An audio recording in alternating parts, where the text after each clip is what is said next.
Hello and welcome to another episode of the Big Six podcast. Today we're going to talk about maximizing your chin-up strength.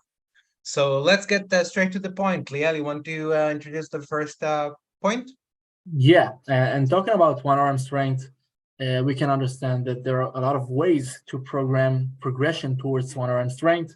And of course, we can use a lot of strategies, but the main thing here is to understand the main principle of working towards one RM, which is what we call the pyramid structure.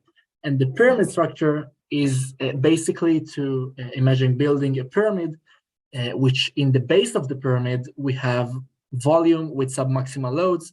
And volume with submaximal loads mean sets or reps with a given load. And as you build the pyramid, you cut the volume and increase the intensity until you get to the top of the pyramid, which there you have the highest intensity you can get to, which is A1RM. Now, the broader the base of the pyramid will be, the higher the potential of the 1RM and of the pyramid will also be. Now, when I explain this, it sounds a lot like the classic linear periodization. But the difference is that the classic periodization does not consider and not taking into account the athlete's response or the athlete's results. And by athlete's response, we mean the progressive overload that aligns with the goals and the time frame, or as I like to call it, the mean time goal. And the mean time goal is basically what you need to achieve right now based on where you are in the pyramid.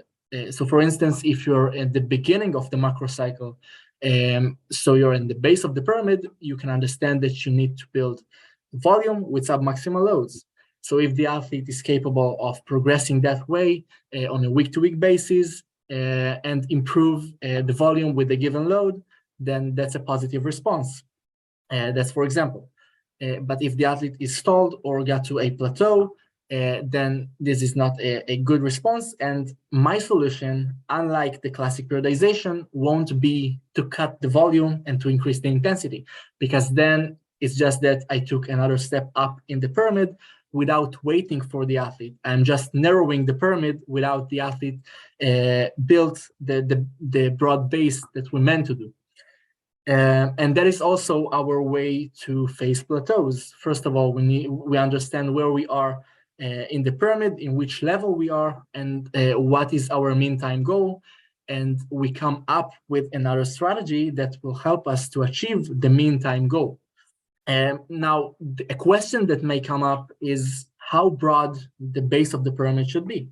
And that depends on where we are right now and what is the 1RM that we're after. And if we close or far to the 1RM. So for instance, if I have a 1RM chin-up of 30 kilos and I want to get to a 35 kilos, then that's not such a far goal. And I can build a small pyramid in quotes and to get there. But if I want to improve my 1RM strength from 30 kilos to 50 kilos, then I'm going to need a way broader base to build a giant pyramid. And that is also, there is a change between athletes in that manner, between submaximal loads and the maximal loads. So for instance, one athlete will need 3 sets of 3 with 40 kilos to get to a 1RM of 50 kilos, and another athlete is going to need 5 sets of 4 reps with 40 kilos in order to get to 50 kilos 1RM. And that's only for as an example. But by that, I'm going to decide which path I choose with which athlete. And that is exactly the difference between athletes and athletes' response. Does that make any sense? Yes, it makes perfect sense. And we'll just add that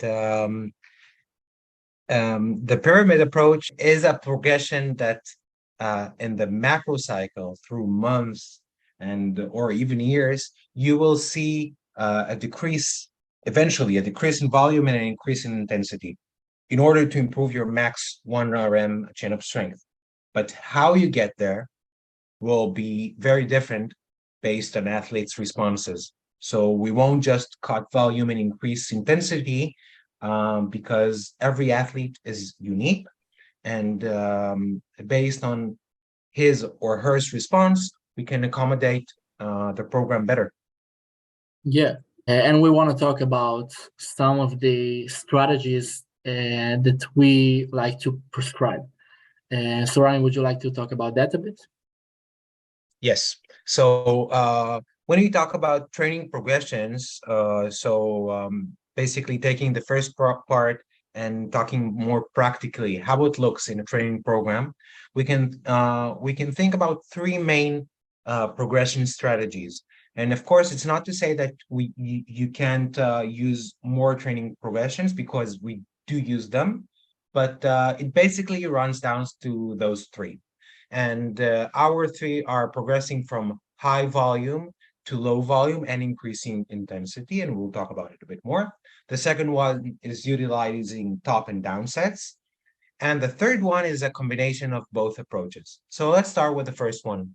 The first one is progressing from high volume to low volume and increasing intensity, meaning you're moving from doing more reps and more sets to doing less sets and less reps while increasing the load.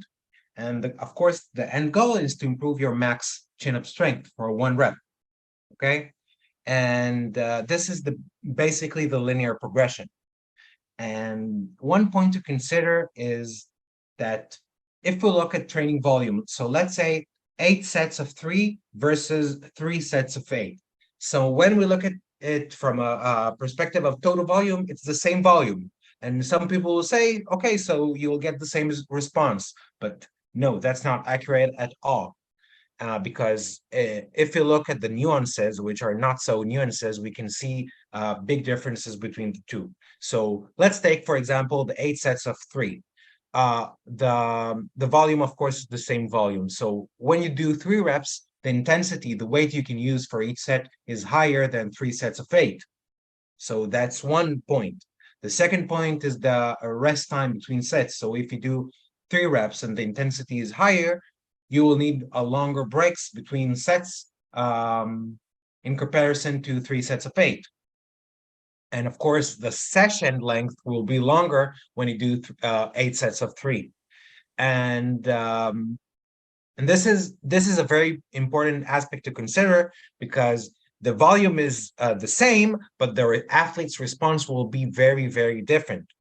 And we can say, just for one point to consider, that we do start with a conservative approach. And conservative, I mean that we do start with a higher volume, and the goal is to reduce volume and increase intensity. But very quickly you can see athlete responses, and using that information you can accommodate the program better. Did that make sense? Yeah, of course. And I would say that this is mainly the differences between athletes, because there will be athletes that will respond better to high intensity, and there will be more of a volume athletes which are better at higher reps. And I would say that I want to give an example to facing plateaus. So for instance, if my athlete is not capable of beating 4 sets of 6 with a given load, and I want to improve the volume, because we're in a volume block in quotes. So a strategy that I may take is to split it to 5 sets of 5, and then I have more reps, 25 compared to 24. And so that is also one way to face plateaus, to allocate the volume and intensity in a different way. So yeah. Exactly. Yeah, that's great. So the second progression is utilizing top and down sets. So what we mean by that is top sets, basically you use a higher intensity. So let's take one set of 3 reps, and you work for a 3 rep max for the day. And it's very important to consider it's for the day, not your total max. And from that 3 rep max, you can work with down sets. So you take, let's say, 80% of your 3 rep max, and you do 3 more sets of 3 reps with 80% of your 3 rep max for the day. And this can help athletes in 2 ways. One, you can improve your skill of working with higher intensities, so improving your max max strength with lower rep ranges, and you can still accumulate enough volume. So you take down the weight and you can do more sets and more reps with a given load. And that is very important because it can help you, still can help you improve your max strength, but build a broader base and you're not plateauing too quickly. And that is a very important aspect to consider. So you're not, so when we talk about top and down sets, and not just improving your top set, we can talk about return of investment. So if we look at top and down sets, if you just want to improve your top set, of course, after weeks of progressing, eventually it will take weeks of progressing, then you will get stuck. And you can't just improve your max strength by improving your top sets. You will need to increase your volume in order to get there. And that is the second approach. The last approach is combining both approaches.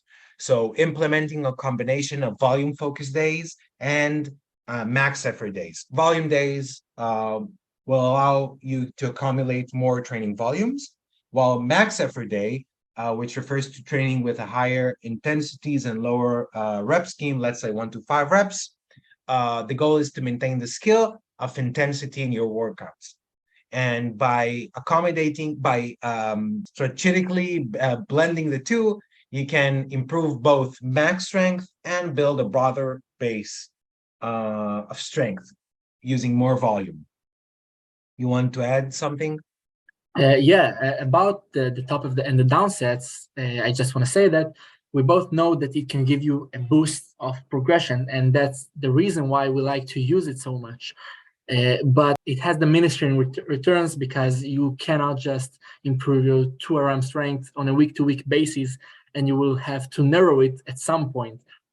So I would save this strategy for a rainy day, and I won't use it if I don't have the need to use it. So that is one point about that.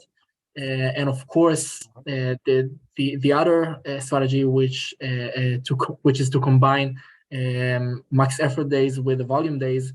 It can be more suitable for athletes who need to remain the practice of the skill of high intensity, and it is not suitable for everyone. Of course, when we talk about the fact that you need to sacrifice some volume on your high intensity days. So yeah, that is all comes down again to athlete's response. The longer we know the athlete, the better we get to know him and his responses, and we can decide by that in which strategy we choose. Now that we talked about training progression, let's talk about assistant exercises hierarchy of movement. Yeah, so of course we have a lot of options when it comes to assistance exercises, but we allocated to two categories. The one is the high specificity movements, and the other one is the low specificity movements. Now, each one of them has their cost and benefits. So the high specificity movements means not only to work on the same muscles that initiate the movement on a chin-up, it also means to work with the same movement pattern as the chin-up.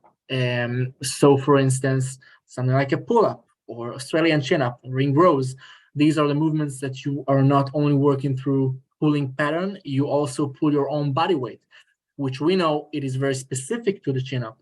Now, the benefit of it is, of course, the high specificity and the transition from that to the chin-up.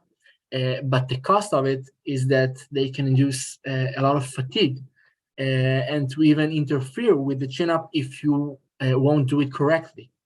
Now, the low specificity movements, we define it as movements that you can work on the same muscles that initiate the movement, but not necessarily with a very high specificity or in the same pattern of pulling your own body weight.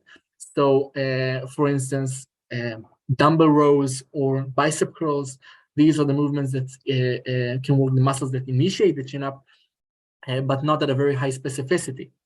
Now, the benefit of it is that it is not causing too much fatigue.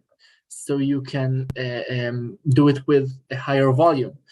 But the cost of it is that, of course, they are less specific. So you don't have a very good transition to it in short terms. Maybe over the long term when you increase your muscle mass. And we know that we can and need to use both of these elements and both of these categories of assistance exercises. We just need to do it with the right doses and right allocations of volume and intensity. And of course, you can play with volume and intensity in each movement to make it more or less fatiguing. So for instance, if I use the pull-up as an assistance exercise, I can do it with a specific tempo in order to do it more or less fatiguing, and to decide in which intensity or weight I use. Do you want to add something about that? Yeah, I'll just say that we need to remember the end goal, okay? And the end goal here is to improve your max chin-up strength. And many athletes get confused when we talk about assistant exercises. So yes, of course, you want to improve your strength in assistant exercises, your strength and muscle mass, in order to improve your chin-up max strength. But don't get confused with the goal. The end goal and how we see the progression is how we utilize all of those assistant exercises in order to improve your max chin-up strength. So when we look at the outcome that we want and athletes' response, we want to look at the chin-up strength. Yeah, of course, all of the athletes will need the combination of high specificity and low specificity movements. It all, of course, comes down to the athlete's response. Some may need it more and some may need it less. Yeah, we just to sum up this episode, we talked about the structure of progressing towards 1RM strength. We talked about some of the strategies that we use and their costs and benefits, and some of assistance exercises, more high and low specificity. So we hope it was helpful. Thank you for listening. We left some link down below, so make sure to check them. And we have a lot of good things coming up. So stay tuned and thank you.